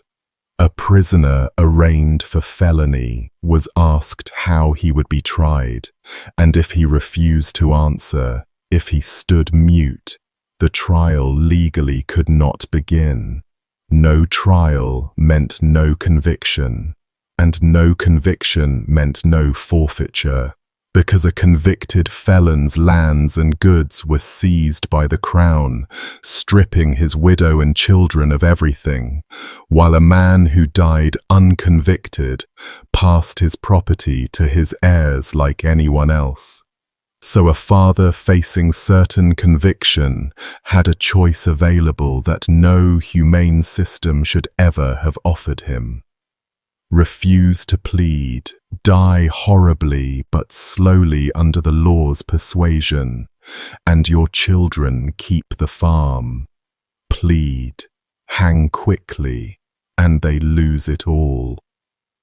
Men weighed that trade in a stone cell, their children's future against the worst death on offer, and chose the slow way, and the law obliged them. The persuasion had a name, prison forte et dure, strong and hard imprisonment, defined in the Statute of Westminster in 1275, and in its original form it was a starvation regime with the menu written into law. The mute prisoner was to be put in the worst place in the prison, on the bare ground, unclothed or nearly so, and fed on alternate days, a few morsels of the worst bread one day, and the next day only water, and the legal texts specify the water, stagnant water from the nearest source to the prison door, the gutter or the puddle, never running water and never bread and water on the same day. A diet engineered to keep a man dying for as long as possible without letting him live. Prisoners lay in the dark under that regimen for as long as their bodies held out, and the object was surrender, a croaked request for a jury, at which point the trial could finally proceed, and the Crown could get on with hanging him profitably. By the early 1300s, weight had crept into the procedure, and prison forte et dure hardened into peine forte et dure, strong and hard punishment, the practice known ever after as pressing. The legal formula for it survives and reads like something recited over a sacrifice. The prisoner to be laid naked on his back on the bare floor of a dark room, arms and legs stretched out and corded to posts at the four corners, and then upon his body iron and stone, as much as he can bear, and more. Those last two words are in the formula. And more. The starvation menu stayed attached. The 3 morsels of barley bread, the puddle water on alternate days, so a pressed man who did not die of the weight died of hunger underneath it, and accounts describe men lasting a day, 2 days, sometimes longer, spread-eagled under a board of stones in the dark. The weight goes to work on the chest first, the ribs bowing and then cracking one at a time under the load, each breath shrinking to a sip fought for against the mass, the heart labouring inside a cage being slowly closed, blood forced up into the face and the eyes. Jailers added weight at intervals and asked each time whether the prisoner would plead. And between visits the man lay pinned in his own filth in the blackness, unable to shift himself so much as an inch, listening to his own body give way piece by piece.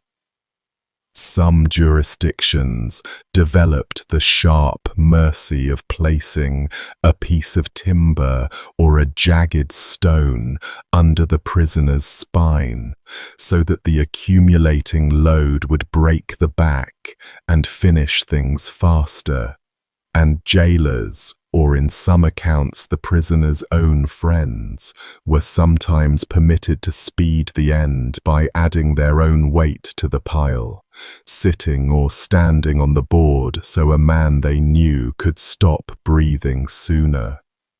English courts went on pressing the mute for over 400 years.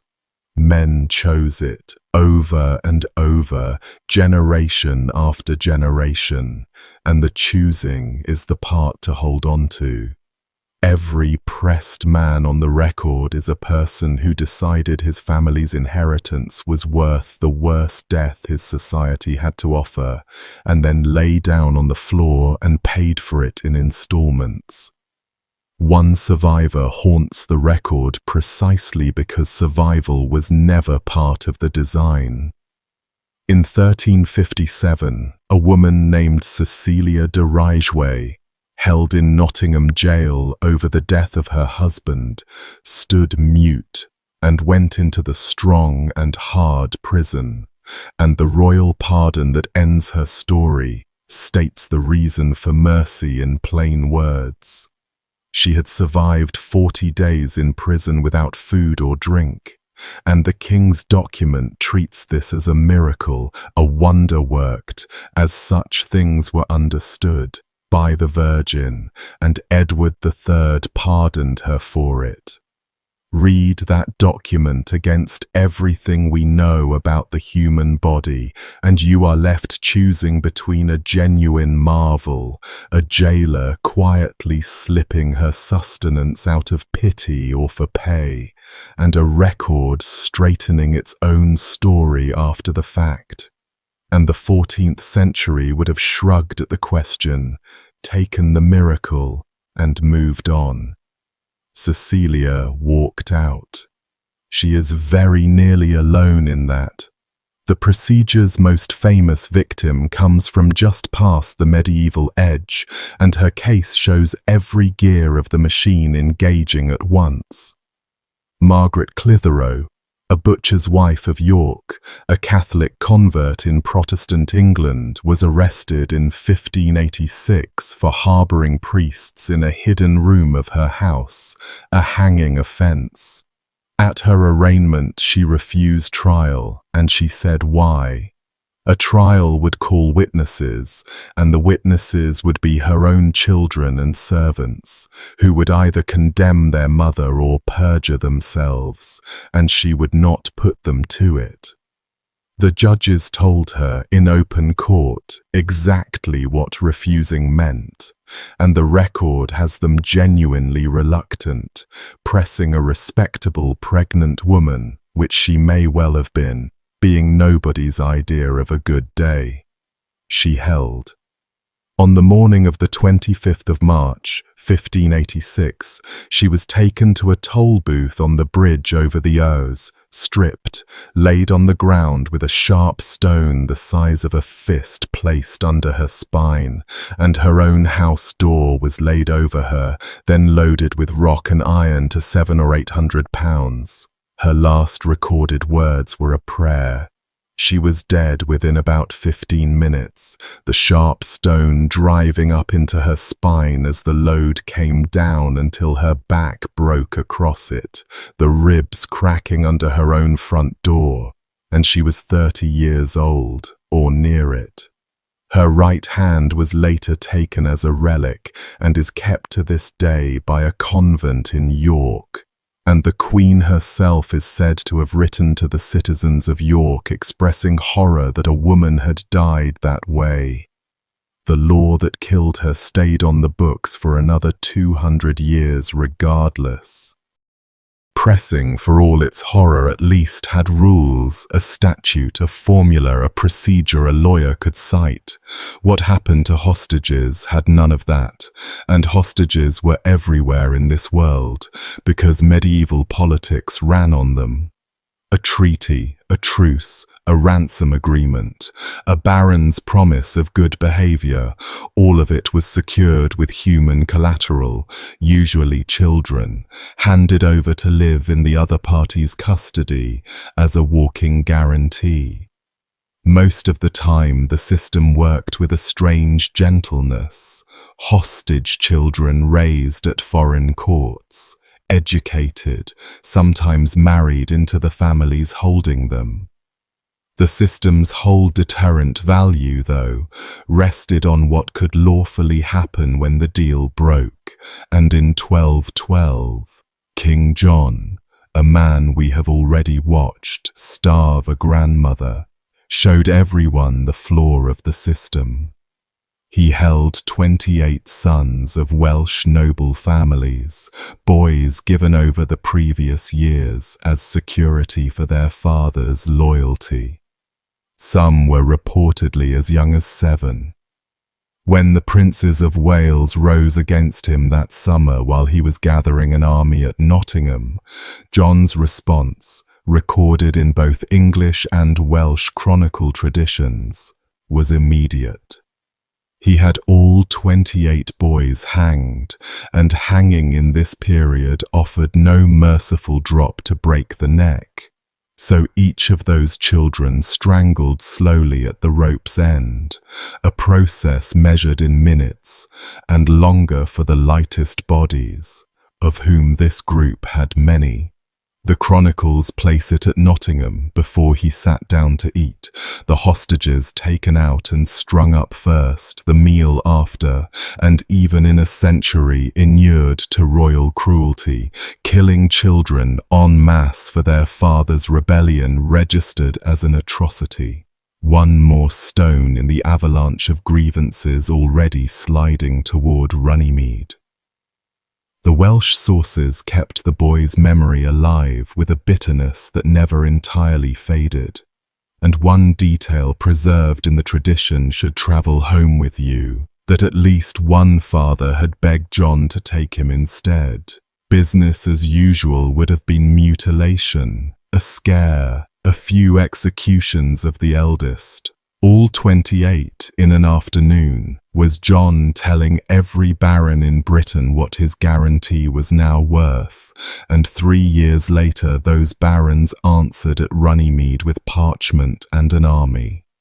Mutilation deserves its own dark paragraph here, because for centuries it was the respectable middle option of captivity, the thing you did to a prisoner too dangerous to release and too well connected to kill. Blinding, above all. A blinded rival could never command an army or wear a crown, so putting out a man's eyes, sometimes with the additional insurance of castration so his line died with him, was treated across Europe as a form of mercy, and the sources say so with a straight face. The mercy in question was performed with a red-hot iron pressed into the eyes until they burst, or drawn across them until they cooked white in the sockets, or with the point of a dagger, or with thumbs, and the subject was pinned down for it by however many assistants the thrashing demanded. Botched jobs were common, the iron driven too deep, the ruined sockets festering, the merciful sentence rotting a man's face off his skull over the following weeks instead. He was mercifully only blinded. The Norman and Angevin world did this constantly, and the single most awful documented instance of it involves King Henry I of England and his own granddaughters. Around 1119, Henry's son-in-law, Eustace de Breteuil, holding a boy hostage from a royal castellan named Ralph Harnack, quarrelled over a castle and put out the hostage boy's eyes. Harnack demanded justice from the king, an eye for an eye in the most literal sense available, and Henry granted it, handing over the hostages he held in exchange, who happened to be Eustace's 2 young daughters, Henry's own granddaughters through his illegitimate daughter Juliana. Harnack blinded both girls and cut off the tips of their noses. The chronicler Orderic Vitalis, who tells the whole story, records that when the mutilated children came home, their mother Juliana was so consumed that she razed her father's own castle against him, and when Henry cornered her there, she asked for a parley, met the king, her father, face to face, drew a crossbow, and shot at him. She missed. Orderic then gives us her exit, forced to surrender the castle and leap from the walls into the icy moat, ending, as he puts it, with monastic satisfaction, with her backside bared by the fall, humiliation being the chronicler's idea of the story's moral. Her daughters stayed blind. The king who arranged it is remembered as a lawgiver. Christendom's eastern half provides the practice at a scale the West never attempted, and the detour earns its place here because it shows what blinding meant once a state applied it wholesale. In 1014, the Byzantine Emperor Basil II crushed a Bulgarian army at the Battle of Clydion and took thousands of prisoners. And the tradition recorded in the Byzantine histories says he blinded them, the whole captive army, on the order of 99 men out of every 100, leaving each 100th man one eye so he could lead his 99 sightless comrades home. Columns of blinded soldiers, thousands strong, their seared sockets weeping down their faces, roped together or shuffling hand on shoulder in long stumbling files, groping their way back through the mountain passes into Bulgaria, each column following its own one-eyed guide, the passes echoing for days with armies learning to walk in the dark. Tsar Samuel of Bulgaria is said to have watched the first of those columns come over the horizon toward his capital and collapsed on the spot, dead within 2 days. And the emperor carried the epithet Bulgaroktonos, the Bulgar slayer, into the history books. Later, historians have questioned the numbers, as later historians do, and even a tenth of the traditional figure describes something without parallel in the medieval West. Blinding was the empire's standard tool for failed usurpers and inconvenient princes too, done with hot irons or, for the fastidious, with boiling vinegar, and Byzantine chronicles note when a blinding was performed badly on purpose, the botched job that kills through infection while the sentence on paper reads mercy. German-speaking Europe, to round out the continental tour, left a whole architecture of specialized misery standing that you can still visit. Dozens of towns kept a Hexenturm, a witch's tower, a stout tower in the town wall that served as the holding prison during witchcraft prosecutions, and the surviving ones at places like Idstein and Gelnhausen come with records of the people held in them during the Great Persecution waves, most of that horror falling in the 1600s, on foundations, legal and literal, the medieval town had already laid. Town halls kept torture cellars whose inventories survive, and the free cities ran their own hunger holes, the Hungerturm, the Hunger Tower, a name that turns up across the German lands attached to towers where, tradition holds in each town, prisoners were left to starve. The local Ugolino story multiplied across 100 municipalities, some of them surely folklore, some of them surely paperwork that simply never got written, and the towers themselves standing either way, windowless below, with the entrance a hole in the vault of the ceiling.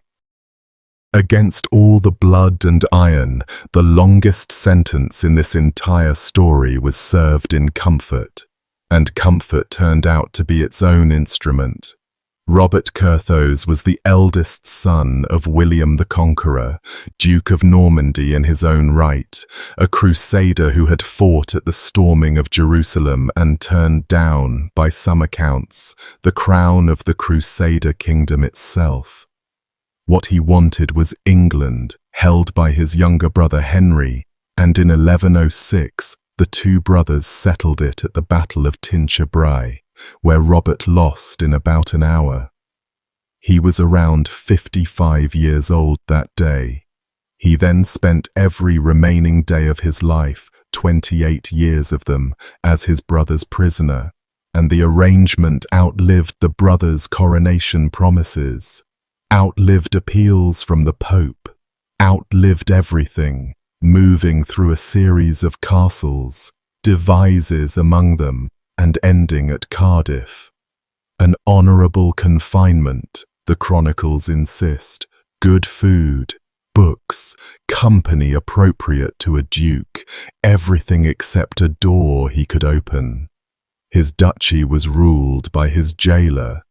His young son grew up in exile fighting to restore him, and was maneuvered into ruin and died of a wound in Flanders, while his father sat in Cardiff, unable to do anything but hear about it. William of Malmesbury passes on the story that Henry once swore, after some report of an escape attempt or a stray insult, that his brother would never be free while either of them breathed, and Henry was a man of his word on exactly this sort of point. A tradition preserved in Wales attributes to Robert a poem composed during the Cardiff years, in Welsh, a language he would have had nothing but time to learn, built around a series of laments addressed to an oak tree he could see growing on the earthwork outside, and its refrain sits with you once you have heard it. Woe to him who is not old enough to die. A duke in his 70s, fed and clothed and utterly erased, envying the old, their nearness to the exit. He finally reached it in 1134, past 80, having outlived his son, his cause, and very nearly the brother who held him. You can stand at his effigy in Gloucester Cathedral today, a painted wooden knight reclining with one leg crossed as if about to rise, 4 decades of crusade and rule, and 28 years of a locked room all pressed flat under the varnish. Robert had successors in that particular purgatory, and 2 of them turned it into literature.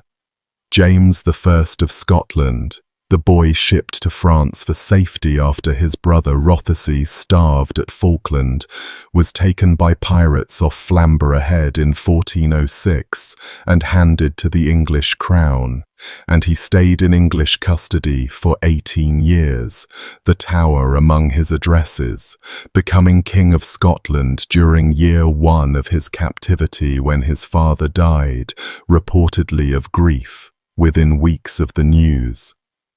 A King of Scots, crowned in absentia, growing from 12 to 30 inside English walls, while his uncle Albany governed his kingdom, and as with Rothesay, never quite located the ransom. James filled the years by becoming a genuinely fine poet, and the long dream poem attributed to him, The King is Quare, turns on the moment a prisoner at a window sees a woman walking in the garden below and falls in love from behind bars. He eventually married her, bought his way home, ruled hard, and was murdered in a sewer tunnel by his own nobles years later, but that is another video. His French counterpart, Charles, Duke of Orléans, was pulled alive from under a pile of corpses at Agincourt in 1415, and then held in England for 25 years, deliberately unransomed. The dying instruction of Henry V being that so dangerous a prince should stay put. A quarter of a century of comfortable rooms in a dozen English castles, and Charles spent it writing some of the finest French poetry of his century, including the lines composed while gazing toward the coast of France from Dover's heights, aching for the sight of a country he could see and never touch. He went home at 50 and had to relearn his own language's small talk. Captivity did not need a pit to hollow a man out. A window with the wrong view managed fine. The Tower of London, meanwhile, kept a Welsh wing of this same long story, and one night in 1244 it produced the single most sickening image in the fortress's early history.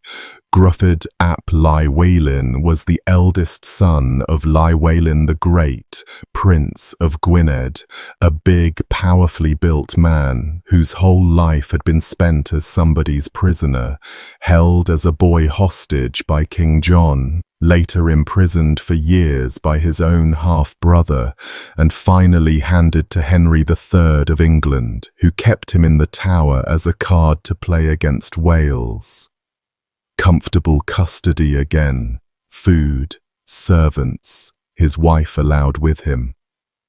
On the eve of St. David's Day, of all nights on the calendar for a Welshman, Gruffydd knotted his bedsheets and hangings into a rope, went out of an upper window of the great keep, and started down.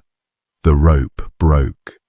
Matthew Paris, the great chronicler of St. Albans, recorded what the morning guard found at the foot of the White Tower and could not resist the detail that makes it unforgettable, that the fall of so heavy a man had driven his head and neck down into his chest, the spine collapsing into itself under the impact, so that what the morning guard found at the foot of the White Tower scarcely read as the shape of a man, and Paris, who illustrated his own chronicle, drew the scene in the margin, the rope snapping, the body falling head first, one of the first true images of a prison escape in English art, drawn because it failed.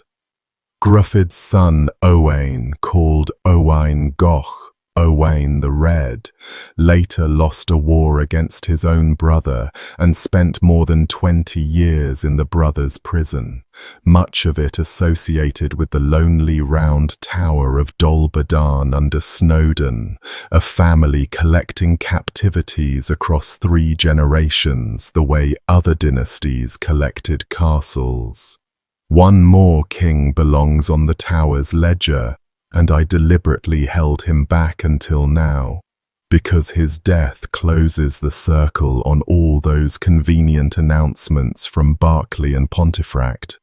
Henry VI, the gentle, pious, intermittently catatonic king who lost the Wars of the Roses, spent 5 years as a prisoner in the Tower in the 1460s, was briefly restored to his throne in a coup, and then, in May 1471, went back into the Tower as a prisoner after his cause was annihilated at Tewkesbury, where his only son was killed.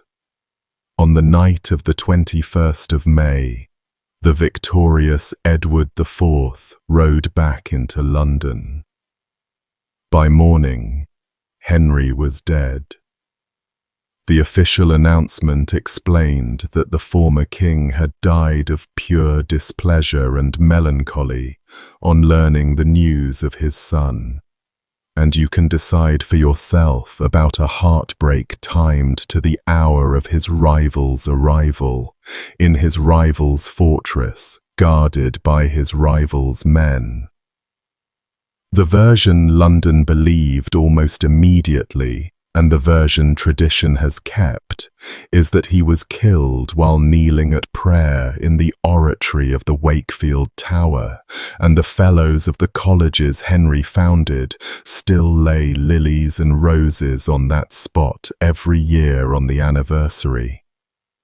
When his remains were examined in 1910, the skull was found broken, and, on one part of it, the surviving hair appeared to be matted with blood, displeasure and melancholy, as recorded. Even the postcard castles carry this cargo. Chillon, the impossibly pretty fortress standing in the water on the edge of Lake Geneva, has a vaulted dungeon cut at lake level where the walls weep and the water lies just outside the pillars, and in the 1530s the Savoyards chained a troublesome Genevan prior named Francois Bonivard to one of those pillars and left him there for 4 years. The floor tells the story better than any document, because centuries of visitors have been shown the track worn into the living rock around Bonivard's pillar, the groove paced into stone by a man walking the few feet his chain allowed, back and forth, thousands of miles of circles a yard wide. Byron came through on holiday 3 centuries later, heard the story, wrote The Prisoner of Chillon in a couple of days, and carved his own name into a pillar while he was at it, so the dungeon now displays the graffiti of the tourist directly beside the floor groove of the prisoner, and the two marks say everything about the distance between visiting these rooms and living in them. Every so often, the buildings themselves hand back a body, and those discoveries form a strange, scattered archive of their own. Skeletons turn up in the excavation reports of castles across Europe, with irons still on them, men in the fills of ditches and pits wearing the shackles nobody bothered to remove before disposal, because iron was valuable and a smith's time cost money, so a fettered corpse in a rubbish deposit is a statement about exactly how little that particular death was worth to somebody.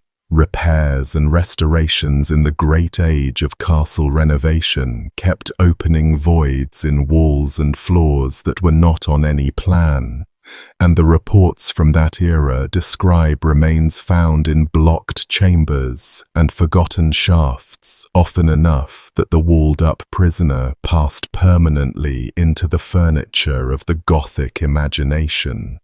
Some of those Victorian finds evaporate when you chase the paper trail, retellings of retellings with no bones at the end of them. Others sit in county archaeological journals with measured drawings attached.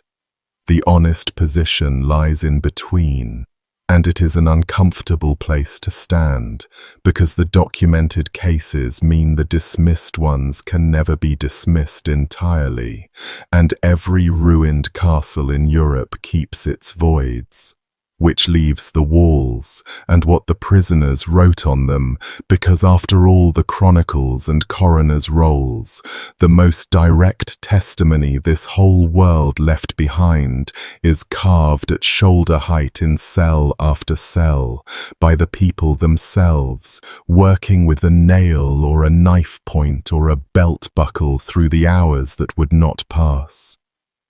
The Beauchamp Tower at the Tower of London holds dozens of inscriptions, names, dates, coats of arms cut with astonishing patience, prayers and sentences that stop you flat.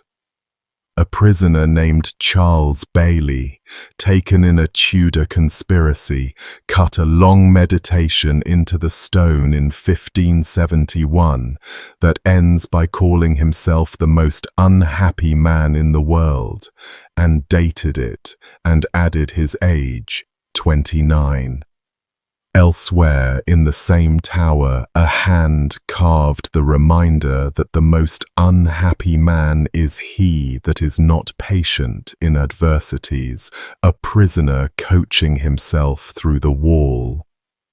The 5 Dudley brothers, imprisoned together after their families' failed bid to put Jane Grey on the throne, left an elaborate carving of their heraldic bear and staff wreathed in flowers, each bloom standing for one of the brothers, hours upon hours of skilled work by young men waiting to learn which of them would be walked out to the scaffold. One was. Another died in the cells. A priest named Thomas Abel, held for years in irons for refusing to endorse his king's divorce, cut his own name into the wall as a picture puzzle, a bell with the letter A above it, A Bell, a small joke in stone from a man who was eventually dragged out and butchered at Smithfield. And the joke is still on the wall, and he is still under it, in a sense, because the carving outlived every other trace of him in that room. Prisoners with less learning left handprints traced in outline, crosses, gallows drawings, initials over initials over initials, where generations used the same patch of reachable stone. At Carcassonne, in the towers used for Inquisition prisoners, the graffiti runs to crosses and crude figures scratched by people whose names the sentencing registers reduce to entries. At Loches, beneath Ludovico's painted stars, other hands left soldiers, saints, ships, and rows of tally marks. And the tallies might be the most human markings in any of these places. Lines scratched in groups, day after day counted off against the stone, by someone keeping a calendar with no idea what number it needed to reach. Some of those calendars just stop. A row of marks, and then bare stone, and no way left at this distance to know whether the counting ended with a door opening or with the man no longer able to lift his hand to the wall. The stone kept the count either way. It is still keeping it. All right, that's where I'll leave you tonight, down in the dark with the tally marks. If this one got under your skin the way it got under mine while researching it, do me a favor and pass it along to somebody who likes their history heavy. Huge thanks as always to the Patreon crew and the YouTube members for making these long, deep dives possible. Links below if you'd like to join them and grab episodes early without ads. Tell me in the comments which of these stories stayed with you and whose door I should be opening next. Sleep well if you can. Good night.